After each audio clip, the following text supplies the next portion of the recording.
Welcome back to Reimagined Energy, the podcast that sparks ideas and conversations about Canada's clean energy future.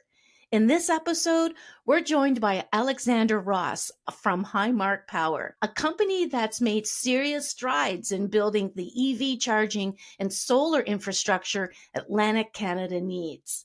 We'll talk about what it takes to install over 100 DC fast charger plugs and what innovation means in an industry where technology and construction go hand in hand. We'll also talk about workforce development, safety practices, and what's next for Highmark Power. Let's get into it.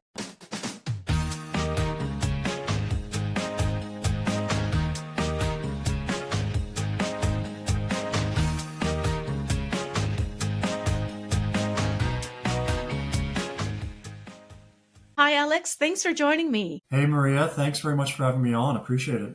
Well, we're here to talk about Highmark Power. You guys are doing a lot of amazing things, which we'll get into in a couple of minutes. But I'm just curious, what inspired the founding of Highmark Power, and how has the company's mission evolved since its inception?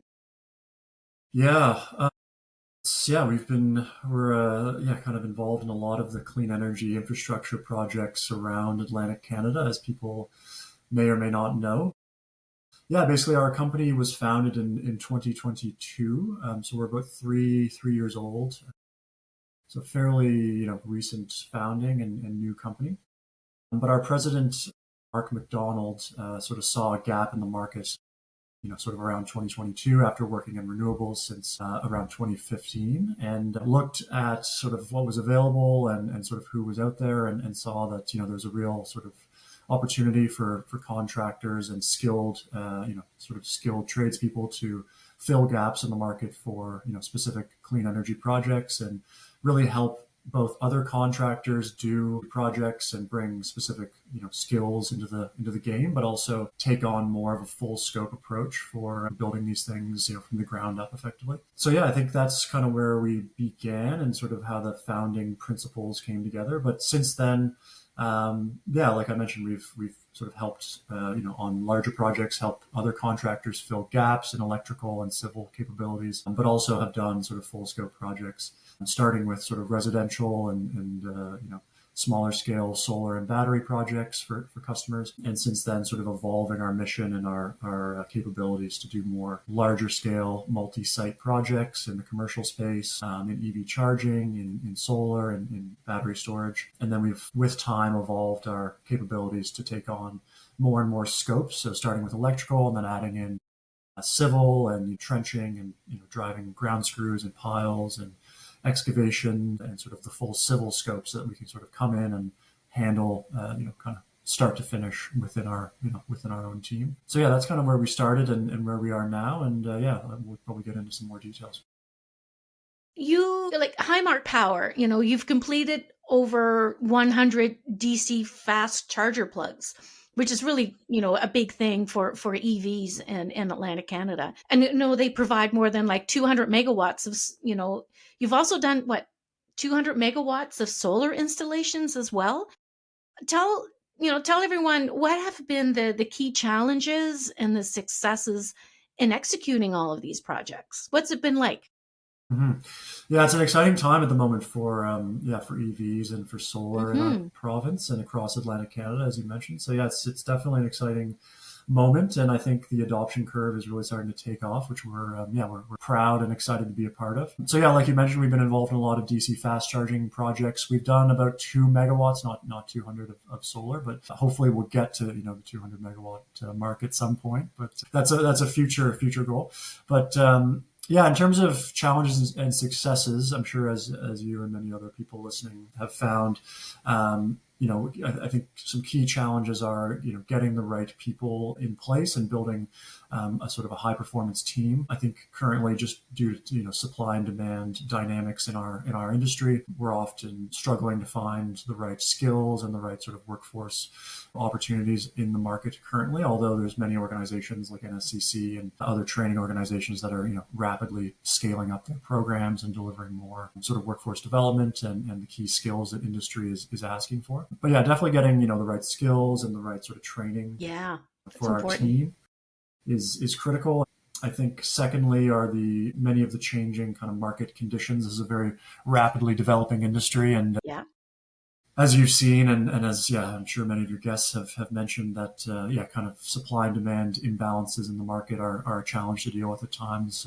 Through the coronavirus pandemic and also through supply chain ongoing issues, getting electrical gear and getting equipment at the right time can be a challenge because there's just a huge demand in the market for transformers and Yeah. switch gear and wire cabinets. All the sort of key components of the energy transition are in high demands. That can often make for some challenges. And then I think just the regulatory environment. There's new sort of programs, funding programs, regulations, interconnection, permitting. All those sorts of key components are often in flux and influenced by the political environment and the sort of broader macroeconomic environment and sort of what's available from government and from other organizations.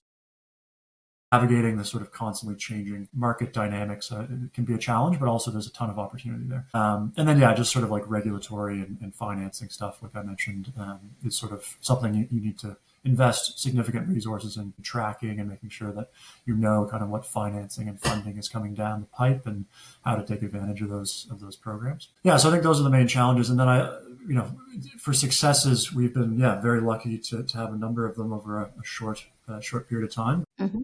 I think, on the flip side of the workforce and the people question is we've, been very fortunate to build a great team and have some awesome people in place doing really high quality work, which is obviously key because, at the end of the day, we need to deliver the highest possible quality to our clients and make sure that, all of our clean energy tech is working as intended. Right.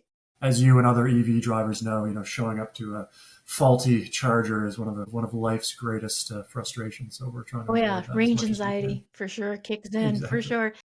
Yeah. Well, let's And talk about, yeah. sorry, are there any more successes? Because, I want to jump into the construction side of things. Mhm. With this EV charging infrastructure that's being built, I would imagine that there's a difference between urban and rural environments. So, how does Highmark Power adapt to these urban versus rural? Yeah, definitely. It's a great point. I think, Hmm. as EV drivers have picked up on, there's a huge discrepancy in terms of, where infrastructure is available and Yeah, I mean, how fast chargers are and kind of, spacing them appropriately for road tripping and for exactly. Yeah. shorter versus longer trips. So there's definitely a big divide in rural versus urban. And I think also it's important for designers and for infrastructure builders to consider the adoption of EVs in more rural areas. Obviously, it's lagging behind urban, but I think that's sort of a chicken and egg. Once chargers are more available in rural areas, then people have the confidence to adopt the technology and sort of change the lifestyle around the technology a bit. But yeah, definitely for urban areas, we have some unique challenges there. I think often we're operating in fairly space constrained sites, so we have to be much more deliberate and thoughtful around how much space we're occupying with our construction activities and machinery and gear and all that That's kind of true. stuff. So being mindful of minimizing our footprint and minimizing disruption for surrounding communities and businesses and the rest. Hmm. There's often a lot of underground, utilities and infrastructure that we need to navigate around for urban areas as well. Like, there's underground, sewers and water lines Right. and, Pipe, yeah, fiber optic natural gas. cables. Yeah, exactly. So we need to be, very aware of all those sort of underground obstacles and make sure we have a precise sort of locates on everything that's going on. We also, have much higher, typically much higher visibility from the public when operating in urban areas. So we need to be mindful of, engaging with the public and engaging with site hosts to make sure that everyone is sort of on board and is sort of up to speed on what's going on and not sort of, Yeah. throwing a, anger or being sort of unaware of things that are coming. So we try to be as proactive on communication as possible and also, make sure that pedestrians and traffic are controlled. So I think just overall better coordination and planning and with site hosts and the public is critical in specifically urban areas. For rural, I think we have less of those, space and public facing constraints. And there's typically not as much underground utilities Yeah. and obstacles. But we do also have some additional issues we need to work around, like logistics, getting materials to site, Right. working with subcontractors that may be, 2 hours away, or it just increases the overall cost and complexity of getting materials and sort of sub trades to site, and the logistics and coordination of all that. So I think costs and sort of planning and coordination can be a bit more challenging in some of our more rural or remote sites. But again, there's plenty of opportunity there, and I think that they bring a lot of value for increasing the overall adoption of EVs and of clean energy technology in general. Definitely. What do they call it in the rural areas? Uh, like an EV desert. So those are Yes, becoming exactly. less and less, which is the goal here, right? We're trying to create some oases in the deserts. Yeah, exactly. Yes, exactly. Well, how does Highmark coordinate with clients? And you touched upon it a little while ago, but you have clients, you have utilities, you have permitting authorities. All these ensure the successful delivery of a project, on the clean energy side. So, how do you coordinate all of these balls in the air? Let's say. Yeah, definitely. It's a sort of an ongoing process that we're working on to kind of streamline that and make sure that we're always as proactive as possible. As I think, yeah, I think you sort of touched on that. As the communication element is always critical. Between clients and the utilities, and permitting, and making sure we have the right steps in place, because making sure that everyone kind of knows what's going to happen, and who needs to be where, and when is often the biggest challenge that we face. So again, it's a work in progress and something that we're constantly trying to improve. But I think, yeah, communication from the start. We try to sort of meet all stakeholders at the beginning of a project.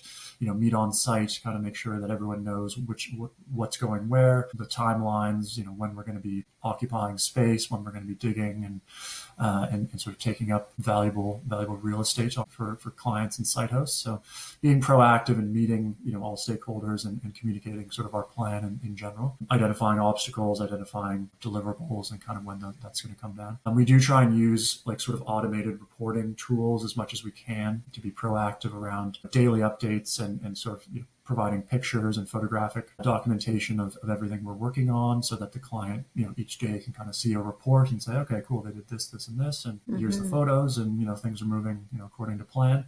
So we do try to leverage as much as we can, the sort of more automated reporting tools, and standardizing our processes in that respect. And then we do, in terms of utilities and permitting, we do have quite a lot of experience sort of navigating the permitting and utility requirements across Atlantic Canada, which differ, sort of as you alluded to, across jurisdictions and across utilities. We work with inspectors, we work with the permitting authorities, to make sure that our code compliance is dialed in at every step, and that we're meeting all of our code and other legal requirements.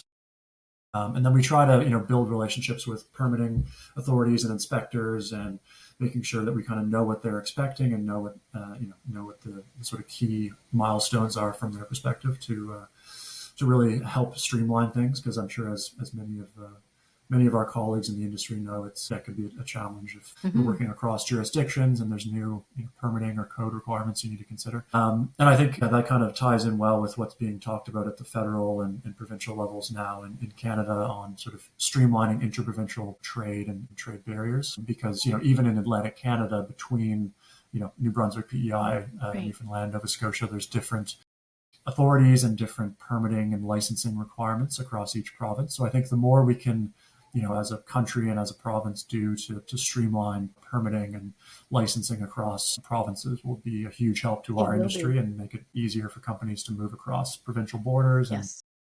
do more with less, effectively. So that's something we're hoping they make progress on soon. Exactly.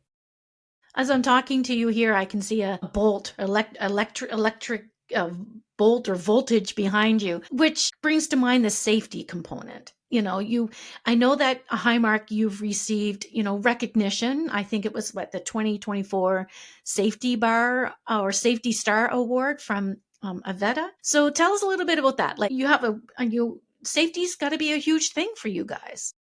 Yeah, absolutely. So I think, yeah, I mean, Maintaining, a rigorous safety standard Hmm. is obviously fundamental to our mission overall. Colleagues of ours in the construction industry can appreciate the sort of importance of maintaining, a good safety record for not just our mission and making sure we can accomplish as much as we can, but also taking care of our people and taking care of our colleagues, and making sure everyone gets home safe every day, and that there's no incidents, and if there are incidents, that we report and document everything carefully to avoid that going forward. So we've implemented for the last several years a company-wide safety program. We have a colleague on who is a safety manager and full-time focused on developing and improving upon our existing safety program, and he's doing an excellent job. We really focus on training and knowledge building. So everyone on our team goes through a safety training program and gets certified on a number of different fundamentals, from electrical safety to first aid to underground and sort of excavation and all those sorts of key components to what we're doing on a daily basis. We also implement sort of a daily practice within our team. So we have a higher safety strategy. We also try to bring that into a daily practice where we do, a safety review every day, a daily tailboard where risks and safety issues are called out and discussed by each team each day. And that's documented as part of our That's safety, great. reporting routines that come through our platform. Hmm. And then, so everything's recorded. And then we also, go through a number of certification processes annually, which sort of, as you mentioned, we've been recognized by a few organizations for sort of year over year safety performance. And those are audits that are done by Avetta and ISN and CORE and WCB and a few others. So we make sure we go through those processes and get audited and make sure our processes are up to speed and aligned with sort of best practices. And then, I think like you mentioned, it's critical for our team performance, but also, building and maintaining those client relationships, because, larger corporations and partners that we are engaged with are very focused, obviously, on safety and maintaining, high performance across the board. So it's something we're obviously very dialed in on and focused on a daily basis. Yeah, big time. How does innovation play, with Highmark Power's service offerings, like particularly, around, the the emerging technologies? Let's say, like, there's microgrids that are on the rise, there's energy storage systems. How do you guys keep up with all of these new technologies that are coming out? Yeah, absolutely. I mean, it's a very exciting and rapidly evolving space. So there's tons to learn about every day and tons to keep abreast of, I think, from an industry knowledge perspective. And like you mentioned, we're involved in a number of microgrid projects and sort of the integration between batteries and solar and EV charging and other sort of energy sources. I think, we don't, from our perspective, we're not a traditional sort of technology innovator. We're not building and creating new clean energy tech. But I think where we focus on innovation and where we focus on sort of bringing something new to the table is by refining our construction processes and bringing new ideas and new tools and new equipment and new processes to the field, and effectively integrating those within our process and within our projects. Constantly working with new energy storage companies to sort of learn about their technology. More and more now DC coupled versus AC coupled, and how we build more efficient systems using those technologies. We're also looking quite a lot at vehicle to home and vehicle to grid technology from a backup and from a grid stability perspective, and how we can install more of that technology and how we can kind of integrate that with what we're doing across our portfolio of projects. So I think we're constantly kind of bringing new tech in. We're using a lot of cleaner solutions from a construction standpoint, from electric plate tampers to new electric tools that we're implementing. We have electric vehicles in our fleet that we use both for hauling gear and transporting our equipment, but also for running our job sites and powering tools and all the rest of it. So we're using EVs as effectively mobile batteries, in a sense, to power our job sites, and bringing new kind of tools and stuff into the mix, which is great. So I think just trying to stay in touch with our suppliers. We work with Tesla, we work with a number of other companies that are sort of at the forefront of innovation, and we're constantly getting new products, trying them out, figuring out how they fit with our existing processes. So it's constantly a learning journey. It sounds It's like great. you're leading by example as well, which is really great to. That's the hope. Yeah. Yeah, definitely. Exactly. Now, looking ahead, what are your strategic priorities for the next 5 years? As we advance, these clean energy solutions here in Atlantic Canada. So, for Highmark Power, I mean, you must have things are rapidly evolving and changing. So, what do the next 5 years look I think the next 5 years are going to be very exponential from a clean energy like? perspective. So I think we should all be excited and looking forward to it. I think the tailwinds of growth and of opportunity in our space are substantial and kind of decoupling in a sense from subsidies and from broader sort of political movements. So I think we're on a track for much more sustainable growth and less to sort of more external factors, just because our costs are coming down across the board for technology. Solar panels are at record lows in terms of price per watt, and energy storage systems are coming down. Electric vehicles are far more accessible. Charging technology is improving constantly. So I think, yeah, there's a huge amount of opportunity. So the next 5 years are going to be awesome for our industry. And yeah, I think from our perspective, we're a very small business currently, but we're looking to continue our growth trajectory. We're going to be investing in sort of building our brand and building our marketing sort of capabilities to get the message out and get people interested in clean energy and interested in the industry in general.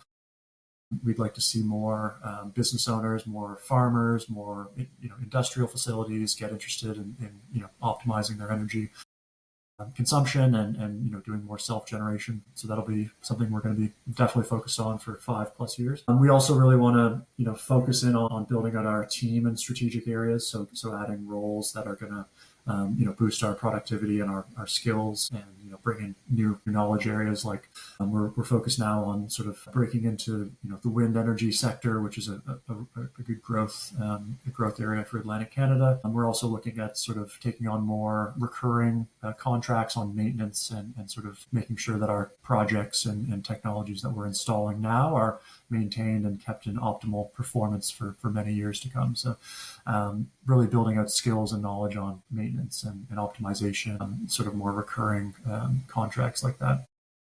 And then I think, yeah, finally, we're going to be doubling down on training, knowledge development, and safety performance. So as new technologies come out and innovation continues at its current pace, we want to be abreast of that, be on top of everything that's coming out, and be really kind of leading on bringing that to Atlantic Canada and bringing that to the industry, so that we can maintain our leadership and maintain our ability to keep things moving at a rapid clip. So that's what we're going to be focused on, and yeah, I'm hoping that we can work with you and with many others in our industry locally to make sure that we get the best people in Nova Scotia and Atlantic Canada, and we get the best companies, and that we're sort of leading the way into the future.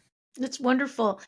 Thanks so much, Alex, for your time today and sharing your insights. And, I'm looking forward to these DC fast chargers and the future projects you guys are working on. And thanks for your time today. It was awesome. Absolutely. No, I very much appreciate your time as well, Maria, and thanks again. Thanks for tuning in to Reimagined Energy. A big thank you to Alexander Ross and the team at Highmark Power for sharing their story and giving us a look behind the scenes of what it really takes to build a clean energy infrastructure from the ground up. If you like this episode, share it with a friend, leave us a rating, and don't forget to subscribe. New episodes drop every week. For more insights and updates, visit us at Reimagined Energy. Until next time, stay curious, stay informed, and keep reimagining what energy can be. I'm your host, Maria McGowan. Thanks for tuning in.